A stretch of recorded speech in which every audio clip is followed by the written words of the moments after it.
ओम शांति। और बड़े ध्यान से, बड़े प्यार से आत्मिक स्थिति में स्थित रहते हुए, ये अनुभव करते हुए कि हिस्ट्री हॉल में मैं आत्मा अपने सूक्ष्म शरीर के साथ उपस्थित हूँ और बाबा के मुरली का अध्ययन कर रहा हूँ,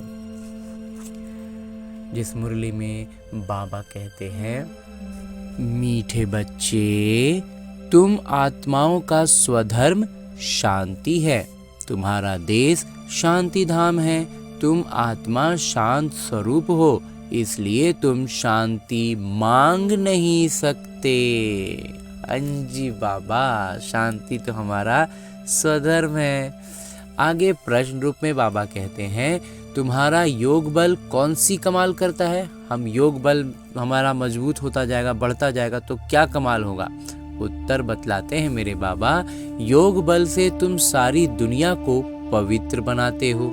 तुम कितने थोड़े बच्चे योग बल से ये सारा पहाड़ उठाए सोने का पहाड़ स्थापन करते हो।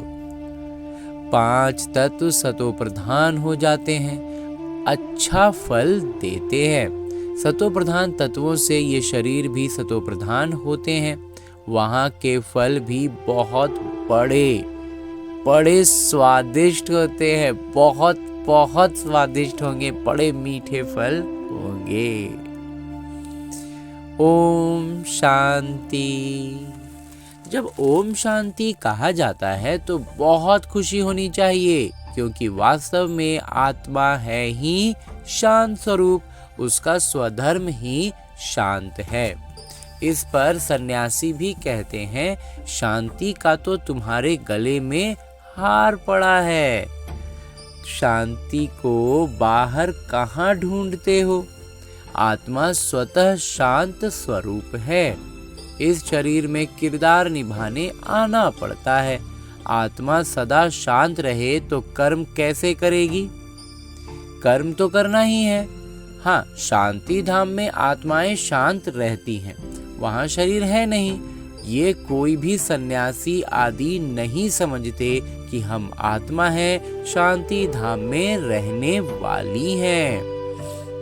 बच्चों को समझाया गया है, शांति धाम हमारा देश है, फिर हम सुख धाम में आकर किरदार निभाते हैं, फिर रावण राज्य होता है दुख धाम में। ये 84 जन्मों की कहानी है। भगवान उवाच है ना, अर्जुन प्रति कि तुम अपने जन्मों को नहीं जानते हो। एक को क्यों कहते हैं? क्योंकि एक की गारंटी है। इन राधे कृष्ण की तो गारंटी है ना, तो इनको ही कहते हैं। ये बाबा भी जानते हैं, बच्चे भी जानते हैं कि हम जो सब बच्चे हैं, सब तो 84 जन्म लेने वाले नहीं हैं। कोई बीच में आएंगे, कोई अंत में आएंगे। इनकी तो सर्टेन, इनकी निश्चित है। विष्णु और लक्ष्मी की, ब्रह्मा बाबा और सरस्वती माँ जगदम्बा की निश्चित है कि ये 84 जन्म लेंगे। इनको कहते हैं, हे बच्चे। तो ये अर्जुन हुआ ना, रथ पर बैठे हैं ना। बच्चे खुद भी समझ सकते हैं हम जन्म कैसे लेंगे। सेवा ही नहीं करते हैं तो सतयुग नई दुनिया में पहले कैसे आएंगे? इनकी तकदीर कहाँ है? पीछे जो जन्म लेंगे उनके लिए तो पुराना घर होता जाएगा ना। घर तो एक बार शुरुआत में बन गया, फिर धीरे धीरे पुराना ही होते जाएगा। तो मैं इनके लिए कहता हूँ जिनके लिए तुमको भी सर्टेन है। तुम भी समझ सकते हो, मम्मा बाबा 84 जन्म लेते। बाबा कह रहे कि मैं ब्रह्मा को कहता हूँ क्योंकि उनका एकदम निश्चित है 84 जन्म। कुमार का है, जनक हैं, ऐसे महारथी जो हैं वो 84 जन्म लेते हैं। आज बाबा नाम लेके कह दिए कि कुमार का दादी जो थे और जनक दादी जो हैं, इन सब को बाबा कहते हैं उनका 84 जन्म सर्टेन है, निश्चित है। तो जो सेवा नहीं करते तो जरूर कुछ जन्म बाद में आएंगे। बाकी जो आत्माएं सेवा नहीं कर रही हैं उनका फिर 84 जन्म नहीं होगा। कुछ जन्म पीछे से फिर आएंगे, समझते हैं हम तो अनुत्तीर्ण हो जाएंगे, पिछाड़ी में आ जाएंगे, एकदम लास्ट में आएंगे। तो स्कूल में दौड़ी पहन निशाने तक आकर फिर वापस लौटते हैं ना, लेट हो जाता है तो क्या होता है, गेट के बाहर से फिर लौटना पड़ता है। सब एक रस हो ना सके, रेस में जरा भी पाँव इंच का भी फर्क पड़ता है तो प्लस में आ जाता है, ये भी अश्व रेस है। अश्व घोड़े को कहा जाता है, मतलब घोड़े की रेस है। तो ये घोड़ा कौन सा हुआ, हमारी अभी इस उदाहरण में बाबा आत्मा को कह रहे हैं। रथ को भी घोड़ा कहा जाता है, इस शरीर को भी कह सकते हैं। बाकी ये जो दिखाते हैं दक्ष प्रजापिता ने यज्ञ रचा, उसमें घोड़े को हवन किया, ये सब बातें हैं नहीं, न दक्ष प्रजापिता है न कोई यज्ञ रचा है। पुस्तकों में भक्ति मार्ग की कितनी दंत कथाएं हैं, उनका नाम ही कथा है, कहानी है। कुछ भी रचना कर दो, कहानी में कुछ भी बना दो, अपने मन से भी कुछ डाल दो थोड़ा बहुत। तो बहुत कथाएं सुनते हैं, तुम तो ये पढ़ते हो, पढ़ाई को कथा थोड़े ही कहेंगे। हमें तो यहाँ पढ़ाई पढ़ा रहे हैं, हम कथा थोड़ी सुनते हैं। स्कूल में पढ़ते हैं, यहाँ पढ़ाई होता है, परम उद्देश्य रहता है, और फिर पढ़ाई का एक उद्देश्य होता है कि पढ़कर क्या करना है। तो हमको इस पढ़ाई से ये नौकरी मिलेगी, कुछ ना कुछ मिलता है। अभी तुम बच्चों को देही अभिमानी बहुत बनना, भी आत्माभिमानी अवस्था लाने में बहुत अभी काम बाकी है। यही मेहनत है और इसी में थोड़ा मेहनत है। बाबा को याद करने से ही विकर्म विनाश होंगे, खास याद करना होता है। ऐसे नहीं कि मैं तो शिव बाबा का बच्चा हूं ना, फिर याद क्या करें, नहीं, याद करना है अपने को छात्र समझकर। हम आत्माओं को शिव बाबा पढ़ा रहे हैं, ये भी भूल जाते हैं शिव बाबा एक ही टीचर हैं, जो सृष्टि के ऐसे शिक्षक हैं जो सृष्टि के आदि मध्य अंत का राज समझाते हैं, सुनाते हैं। ये भी याद नहीं रहता है, हमें तो वो भी याद नहीं था। तो वो इकलौते शिक्षक है जो ये सारा ज्ञान हमें देते हैं। हर एक बच्चे को अपने दिल से पूछना है कि कितना समय बाबा की याद ठहरती है। अपना दिल में पूछना है, अपना दिल में समझना है कि कितना देर हम बाबा की याद में रुक पाते हैं, रह पाते हैं। ज्यादा समय तो बाहर मुक्ता में ही जाता है, ये याद ही मुख्य है। इस भारत के योग की ही बहुत महिमा है, परंतु योग कौन सिखलाते हैं ये किसी को पता नहीं। गीता में श्री कृष्ण का नाम डाल दिया है। अब श्री कृष्ण को याद करने से तो एक भी पाप नहीं कटेगा, क्योंकि वो तो शरीरधारी है, 5 तत्वों का बना हुआ है। उनको याद किया तो गोया मिट्टी को याद किया, 5 तत्वों को याद किया।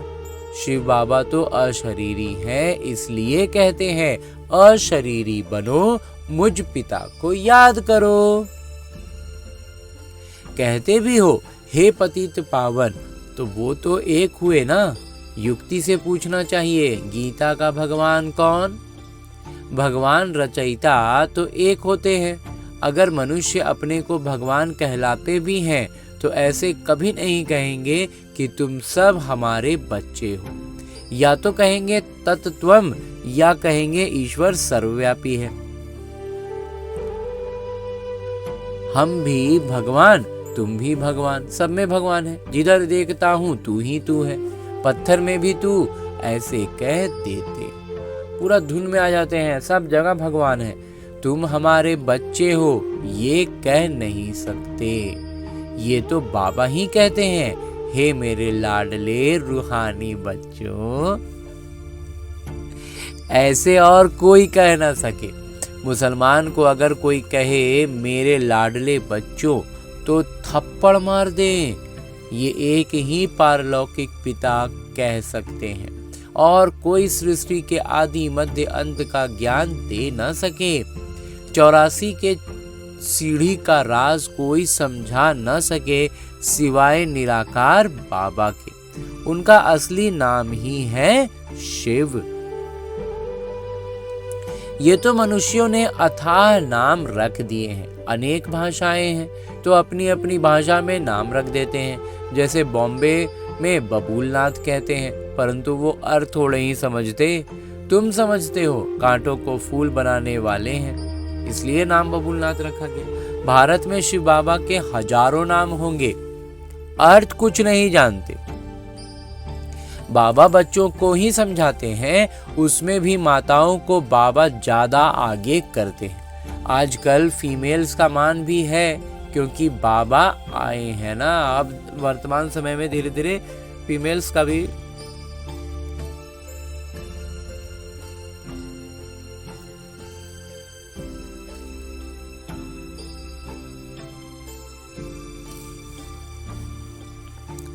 बाबा माताओं की महिमा ऊंचा करते हैं। तुम शिव शक्ति सेना हो, तुम ही शिव बाबा को जानते हो। सच तो एक ही है, गाया भी जाता है, सच की बेड़ी हिले डुले डूबे नहीं।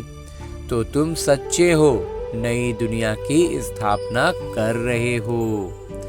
बाकी झूठी बेड़ियां सब खत्म हो जाएंगी। तुम भी कोई यहाँ राज्य करने वाले नहीं हो। अभी इस दुनिया में हम राज्य करने वाले नहीं हैं। तुम फिर दूसरे जन्म में आकर राज्य करेंगे। हाँ जी बाबा, पवित्र शरीर के साथ पवित्र दुनिया में राज करेंगे। ये पतित दुनिया में पतितों के बीच राज करना भी नहीं है बाबा। ये बड़ी गुप्त बातें हैं जो तुम ही जानते हो। ये बाबा ना मिला होता तो कुछ भी नहीं जानते थे। अभी जाना है एकदम सचमुच बाबा। बाबा नहीं मिले थे तो बहुत दुखी, बहुत परेशान, कुछ भी कहीं दिशा ही नहीं मिलती थी। ये हैं युधिष्ठिर, युद्ध के मैदान में बच्चों को खड़ा करने वाले। ये हैं नॉन वायलेंस अहिंसक। ये जो युद्ध मैदान में बाबा ने हमें खड़ा किया है, ये अहिंसक युद्ध का मैदान है। मनुष्य हिंसा समझ लेते हैं, मारा मारी को। युद्ध का मैदान मतलब मारा मारी समझ लेते हैं। बाबा कहते हैं पहली मुख्य हिंसा तो काम कटारी की है, इसलिए काम महाशत्रु कहा है। इन पर ही विजय पानी है। मूल बात है ही काम विकार की। पतित मतलब विकारी। विकारी कहा ही जाता है पतित बनने वाले को, जो विकार में जाते हैं। क्रोध करने वाले को ऐसे नहीं कहेंगे कि ये विकारी है। क्रोधी को क्रोधी, लोभी को लोभी कहेंगे। काम विकार वाले को विकारी कहेंगे, बाकी को विकारी नहीं कहते हैं। क्रोधी को क्रोधी, लोभी को लोभी कहेंगे। देवताओं को निर्विकारी कहा, लेकिन देवताओं का मतलब क्या हुआ? देवता का मतलब निर्विकारी। देवताएं निर्लोभी, निर्मोही, निर्विकारी हैं। वो कभी विकार में नहीं जाते। तुमको कहते हैं विकार बगैर बच्चे कैसे होंगे? उन्हों को तो निर्विकारी मानते हो ना। वो है ही वाइसलेस दुनिया, निर्विकारी दुनिया। द्वापर कलयुग है विशेष दुनिया, यानी विकारी दुनिया। खुद को विकारी, देवताओं को निर्विकारी कहते तो है ना। तुम जानते हो हम भी विकारी थे, अब इन जैसा निर्विकारी बन रहे हैं। इन लक्ष्मी नारायण ने भी याद के बल से ये पद पाया है, फिर पा रहे हैं। हम ही देवी देवता थे, हमने कल्प पहले ऐसे राज्य पाया था जो गवाया, फिर हम पा रहे हैं। यही चिंतन बुद्धि में रहे तो भी खुशी रहेगी। अज्जी बाबा, परंतु माया ये स्मृति भुला देती है। बाबा जानते हैं तुम स्थायी याद में रह नहीं सकेंगे। तुम बच्चे अडोल बन याद करते रहो तो जल्दी कर्मातीत अवस्था हो जाए और आत्मा वापस चली जाए, परंतु नहीं। पहले नंबर में तो ये जाने वाले हैं। फिर है शिव बाबा की बारात। शादी में माताएं मिट्टी के मटके में ज्योति जगा कर ले जाती हैं ना, ये निशानी है। शिव बाबा साजन तो सदा जागती ज्योत हैं, बाकी हमारी ज्योति जगाई है। यहाँ की बात फिर भक्ति मार्ग में ले गए हैं। तुम योग बल से अपनी ज्योति जगाते हो, हम अपनी ज्योति योग बल से जगाते हैं। और योग का मतलब बाबा की याद से। बाबा निरंतर जागती ज्योत है, तो उनसे जुड़ेंगे तो हम भी जागती ज्योत बनेंगे ना। लौकिक में भी दिया से दूसरा दिया सटाया जाए तो वो दिया जल उठता है। योग से तुम पवित्र बनते हो, ज्ञान से धन मिलता है। पढ़ाई को सोर्स ऑफ इनकम कहा जाता है ना। योग बल से तुम खास तौर पर भारत को और आम तौर पर सारे विश्व को पवित्र बनाते हो। इसमें कन्याएं बहुत अच्छी मददगार बन सकती हैं। सेवा कर ऊंच पद पाना है, जीवन हीरे जैसा बनाना है, कम नहीं। उससे कम बाबा कहते नहीं बनाना है। जीवन का मतलब हीरे जैसा। गाया जाता है फॉलो फादर मदर, माता पिता का अनुसरण करना, उनके पद चिन्हों पर चलना है। सी मदर फादर और अनन्य ब्रदर सिस्टर। और सारे भाई जो ब्रह्मा कुमार भाई बहने हैं उनको देख सकते हैं, लेकिन फॉलो करना है, पद चिन्ह पर चलना है परमपिता परमात्मा के। जो सबसे नज़दीकी हो गए, जो सबसे प्यारे हो गए, जो सबसे तेज पुरुषार्थी हो गए, वो हो गए ब्रह्मा बाबा और मम्मा। उनके लिए बाबा ने आज कहा कि उनका 84 जन्म निश्चित है, तो उनके पद चिन्हों पर हमें चलना है। तुम बच्चे प्रदर्शनी में भी समझा सकते हो कि तुमको 2 पिता हैं, लौकिक और पारलौकिक। इसमें बड़ा कौन? बड़ा तो जरूर बेहद के पिता हुए ना। वर्षा उनसे मिलना चाहिए। अभी वर्षा दे रहे हैं, विश्व का मालिक बना रहे हैं। भगवान उवाच, तुमको राजयोग सिखाता हूँ, फिर तुम दूसरे जन्म में विश्व के मालिक बनेंगे। बाबा कल्प कल्प भारत में आकर भारत को बहुत साहूकार बनाते हैं। तुम विश्व के मालिक बनते हो इस पढ़ाई से। उस पढ़ाई से क्या मिलेगा? और वो जो लौकिक पढ़ाई उससे क्या मिलेगा? यहाँ बाबा जो पढ़ा रहे हैं उससे तो विश्व का मालिक बनेंगे। लौकिक पढ़ाई के पीछे जो परेशान होते हैं बाबा कहते उससे क्या मिलेगा? यहाँ तो तुम हीरे जैसा बनते हो 21 जन्म के लिए। उस पढ़ाई में रात दिन का फर्क है। ये तो बाबा शिक्षक गुरु एक ही है, ये एक ही में हमें सब कुछ मिल गया। तो बाबा का वर्षा, शिक्षक का वर्षा और गुरु का वर्षा सब देते हैं। अब बाबा कहते हैं देह सहित सबको भूलना है। आप हुए मर गई दुनिया। बाबा के अडॉप्टेड बच्चे बने, गोद लिया है बाबा ने हमें, तो बाकी किसको याद करेंगे? जब परमपिता परमात्मा ने गोद ले लिया फिर और किसी को याद करने का कोई मतलब ही नहीं है। दूसरों को देखते हुए जैसे कि देखते नहीं, बस लौकिक आंखों से देखना है। अलौकिक बुद्धि सिर्फ बाबा में लगी रहे। किरदार में भी आते हैं परंतु बुद्धि में है। अब हमको घर जाना है, फिर यहाँ आकर किरदार निभाना है। फिर जब आएंगे तो एकदम सुसज्जित होंगे, सर्वगुण संपन्न होंगे। ऐसे रूप में आना है, तो उस रूप का हमेशा अपने चिंतन करना है। ये बुद्धि में रहे तो भी बहुत खुशी रहेगी। बच्चों को देहभान छोड़ देना चाहिए। ये पुरानी चीजें यहाँ छोड़नी है, अब वापस जाना है। नाटक पूरा होता है, पुरानी सृष्टि को आग लग रही है। नाटक का समय लगभग हो गया है, तो बाबा कहते पुराना सृष्टि है, इसमें आग लग रहा है। अंधे की औलाद अंधे अज्ञान नींद में सोए पड़े हैं। मनुष्य तो समझेंगे ये सोया हुआ मनुष्य दिखाया है, परंतु ये अज्ञान नींद की बात है जिससे तुम जागते हो। ज्ञान अर्थात दिन है सतयुग, अज्ञान अर्थात रात है कलयुग। ये बड़ी समझने की बातें हैं। कन्या शादी करती हैं तो माता पिता सास ससुर आदि भी याद आएंगे, उनको भूलना पड़े। ऐसे भी युगल हैं जो सन्यासियों को दिखाते हैं। हम युगल बनकर कभी विकार में नहीं जाते हैं। ज्ञान तलवार बीच में है। बाबा का फरमान है पवित्र रहना है, तो हम युगल रह के भी विकार में नहीं जाते। देखो रमेश उषा हैं, रमेश भाई उषा बहन उनकी युगल होंगी, तो वो रमेश भाई तो पूरी तरह से बाबा का एकदम सबसे करीबी भाई बन गए थे। एक दिन और बाबा ने रमेश भाई, निर्वैर भाई और ब्रिजमोहन भाई 3 भाइयों का नाम लिया था कि तुम तीनों विशेष हो ना। तो आज फिर बाबा कह रहे हैं कि जो युगल की बात की बाबा ने, तो उसमें रमेश भाई का नाम बाबा ने दिया है कि ये कभी भी पतित नहीं बने हैं। ये डर है अगर हम पतित बने तो 21 जन्मों की राजाई खत्म हो जाएगी, इसलिए वो कभी पतित नहीं बने रमेश भाई, दिवाला मार देंगे।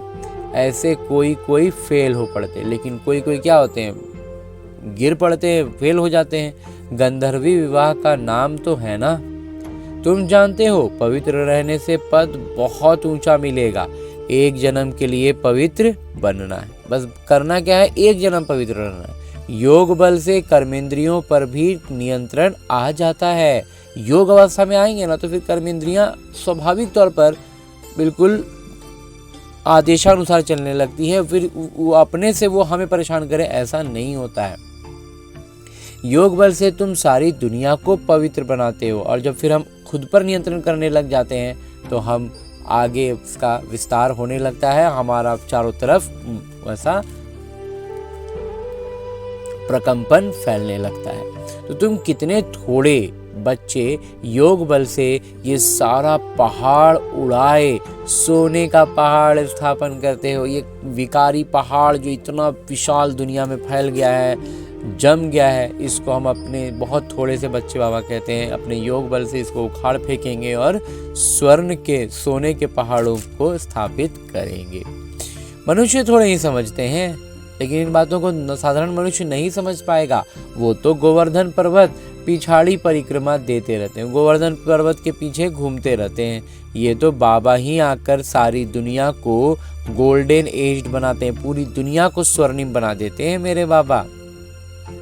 ऐसे नहीं कि हिमालय कोई सोने का हो जाएगा, वहां तो सोने की खानियां भरतू हो जाएंगी। 5 तत्व सतो प्रधान है, फल भी अच्छा देते हैं। सतो प्रधान तत्वों से ये शरीर भी सतो प्रधान होते हैं। वहाँ के फल भी बहुत बड़े बड़े स्वादिष्ट होते हैं, बहुत स्वादिष्ट होता है वहाँ का फल। बाबा कहते हैं नाम ही है स्वर्ग।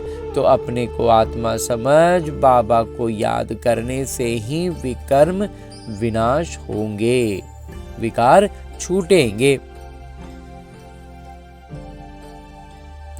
इसलिए बाबा कहते हैं कि अपने को आत्मा समझना है, बाबा को याद करना है। 2 चीजें, आप खुद को आत्मा भी समझनी है और बाबा की याद में भी रहना है, तो सारे विकार छूटेंगे। देह अभिमान आने से विकार की चेष्टा होती है। योगी कभी विकार में नहीं जाएंगे। ज्ञान बल तो है, परंतु योगी नहीं होगा तो गिर पड़ेगा। ज्ञान तो है, लेकिन फिर उस ज्ञान को मजबूती योग से मिलता है। योग नहीं है तो ज्ञान रहेगा, लेकिन अकेले वो संभाल नहीं पाएगा और हम गिर पड़ेंगे। जैसे पूछा जाता है पुरुषार्थ बड़ा या प्रारब्ध, तो कहते हैं पुरुषार्थ बड़ा, वैसे इसमें कहेंगे योग बड़ा। योग से ही पतित से पावन बनते हैं। अब तुम बच्चे तो कहेंगे हम बेहद के पिता से पढ़ेंगे। जब हमको ये मालूम चल जाएगा कि परम पिता परमात्मा हमें पढ़ाने के लिए आए हुए हैं, तो हम उन्हीं से ना पढ़ेंगे। मनुष्य से पढ़ने से क्या मिलेगा? महीने में क्या कमाई होगी? उस कमाई में कितना, बहुत थोड़ा सा कमाई होगा। ये तो तुम एक एक रत्न धारण करते हो, ये है लाखों रुपयों के। एक एक ज्ञान रत्न बाबा कहते हैं लाखों रुपयों के हैं। मतलब वहाँ 21 जन्म जो स्वर्ग में जब सुख मिलेगा तो आखिर इसी ज्ञान के आधार पर मिलेगा ना। उसी ज्ञान के आधार पर जो कर्म करेंगे, संस्कार बनेंगे, वहीं उसी का परिणाम वहाँ देखने को मिलेगा। तो वहाँ पैसे की गिनती नहीं की जाती, अनगिनत धन होता है। सबको अपनी अपनी खेतियाँ आदि होती हैं। अब बाबा कहते हैं हम तुमको राजयोग सिखलाते हैं, ये है परम उद्देश्य। पुरुषार्थ करके ऊंचा बनना है, राजधानी स्थापन हो। इनकी प्रारब्ध को जान गए तो बाकी क्या चाहिए। तो जब ब्रह्मा बाबा का प्रारब्ध जान गए कि इनको क्या पद मिल रहा है, कैसे मिल रहा है, कहाँ पर मिल रहा है, तो फिर हमको और कुछ नहीं करना, बस उनके नक्शे कदम पर चलना है। बाबा कहते हैं तो फिर बाकी क्या चाहिए। अभी तुम जानते हो कल्प 5000 वर्ष बाद बाबा आते हैं, आकर भारत को स्वर्ग बनाते हैं। तो बच्चों को सेवा करने का उमंग होना चाहिए। जब कोई को रास्ता नहीं बताया है, खाना नहीं खाएंगे, इतना उल्लास उमंग हो, तब ऊंच पद पा सकते हैं। जब कोई समझाने के लिए कोई जिज्ञासु आके खड़ा है और हम कहें कि नहीं हम खाना खाएंगे, तो बाबा कहते हैं वो नहीं। और वही उमंग इतना रहे कि कोई आया समझने के लिए, तो खाना उना है तो है, उस साइड में है, पहले तो हमको ज्ञान सुनाना है, उसको बात समझानी है, ये भावना रहेगी, ये उमंग रहेगा, तो बाबा कहते हैं कि ऊंच पद पा सकते हैं। अच्छा, मीठे मीठे सिगिलदे बच्चों प्रति माता पिता का याद प्यार और आशीर्वाद। रूहानी पिता का रूहानी बच्चों को नमस्ते। हम रूहानी बच्चों की ओर से रूहानी माता पिता को याद प्यार और प्रणाम। धन्यवाद बाबा, धन्यवाद। मुरली के लिए भी धन्यवाद और इस अनूठे अलौकिक ब्राह्मण जीवन के लिए भी बहुत बहुत बहुत धन्यवाद बाबा, बहुत धन्यवाद। आगे आज की मुरली से लिया गया वो प्रमुख बिंदु है जिन्हें हमें अपने ब्राह्मण जीवन में धारण करने हैं और ब्राह्मण सो फरिश्ता बनना है। उसके लिए जो सबसे पहली बिंदु है वो है ईश्वरीय सेवा कर अपना जीवन 21 जन्मों के लिए हीरे जैसा बनाना है। माता पिता और अनन्य भाई बहनों को ही फॉलो करना है। दूसरा है कर्मातीत अवस्था बनाने के लिए देह सहित सबको भूलना है। अपनी याद अडोल और स्थायी बनानी चाहिए। तो अपनी अवस्था अडोल अचोल कैसे बनेगा, उसी के लिए बाबा हमें ज्ञान दे रहे हैं। देवताओं जैसा निर्लोभी, निर्मोही, निर्विकारी बनना है। हाँ जी बाबा।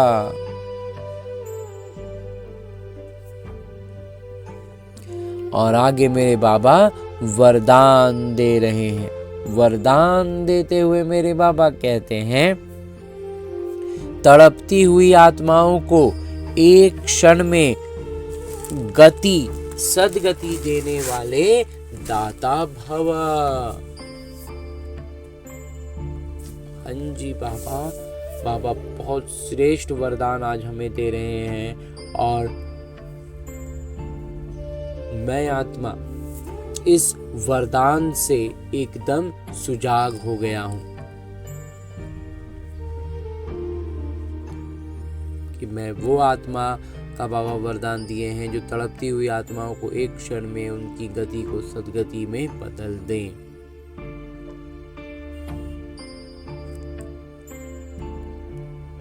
आगे विस्तार से बाबा कहते हैं कि जैसे स्थूल सीजन का इंतजाम करते हो, जब स्कूल में सीजन का समय रहता है तो विशेष इंतजाम होता है, सेवाधारी सामग्री सब तैयार करते हो जिससे किसी को कोई तकलीफ न हो, समय व्यर्थ न जाए।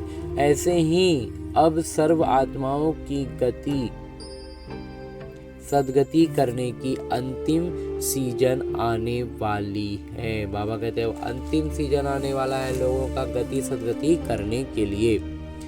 तड़पती हुई आत्माओं को क्यू में खड़ा करने का कष्ट नहीं देना है, आते जाएं और लेते जाएं। इसके लिए एवर रेडी बनो, इसके लिए एवर रेडी बनो, एकदम हर समय हर वक्त एकदम सजग। पुरुषार्थी जीवन में रहने से ऊपर अब दातापन की स्थिति में रहो, दाता बन करके चलो। हर क्षण ये प्रयास रखना है कि हम दान करते चलें, वो अलौकिक दान भी ही रहेगा, क्योंकि लौकिक धन का निरंतर हम दान नहीं कर सकते, लेकिन अलौकिक धन का हम कर सकते हैं। और अंत में स्लोगन है, हुजूर को बुद्धि में हाजिर रखो तो सर्व प्राप्तियां जी हुजूर करेंगी। हुजूर की को बाबा कहते हैं हुजूर को बुद्धि में हाजिर रखो तो सर्व प्राप्तियां जी हुजूर करेंगी। हाँ जी बाबा। इशारा देते हुए बाबा कहते हैं, एकांत प्रिय बनो, एकता और एकाग्रता को अपनाओ। एकांत प्रिय बनना है, एकता को अपनाना है और एकाग्रता को अपनाना है। विस्तार से बाबा बतलाते हैं कि एकता के साथ एकांत प्रिय बनना है। एकता भी हो और एकांत प्रिय भी हो। एकांत प्रिय वो होगा जिनका अनेक के तरफ से बुद्धि योग टूटा हुआ होगा और एक का ही प्रिय होगा। एक प्रिय होने के कारण एक की ही याद में रह सकता। एकांत प्रिय अर्थात एक के सिवाय दूसरा ना कोई। सर्व संबंध, सर्व रसनाएं एक से लेने वाला ही एकांत प्रिय हो सकता है। उसका हर बात जाकर के उस एक परमपिता परमात्मा से जुड़ जाती है, वहीं से निकलती है, वहीं पे जुड़ जाके समाप्त होती है। तो ये हो गई, बाबा कहते हैं, एकता और एकाग्रता और एकांत प्रियता की निशानी। तो हमें इस बात को अपने आत्मा स्वरूप में रह करके बिल्कुल अपने लौकिक जीवन में लौटना है और इस बात का पूरा पूरा ख्याल रखना है कि जो ज्ञान बाबा ने आज दिया है वो ज्ञान हम अपने वास्तविक जीवन में, प्रैक्टिकल लाइफ में अपनाएंगे और ब्राह्मण से देवता की ओर बढ़ेंगे। पहले हम लौकिक जीवन से, लौकिक दुनिया से अलग होकर के ब्राह्मण बने हैं और अब इसमें धारणाओं को अपनाते हुए, ज्ञान मुरली का मंथन करते हुए, प्रैक्टिकल जीवन में उसको अपनाते हुए हम ब्राह्मण से देवता की ओर अपना कदम बढ़ाते चलेंगे। तो इसी शुभ भावना, श्रेष्ठ कामनाओं से भरपूर होकर लौटते हैं अपने लौकिक किरदार में। अच्छा, ओम शांति।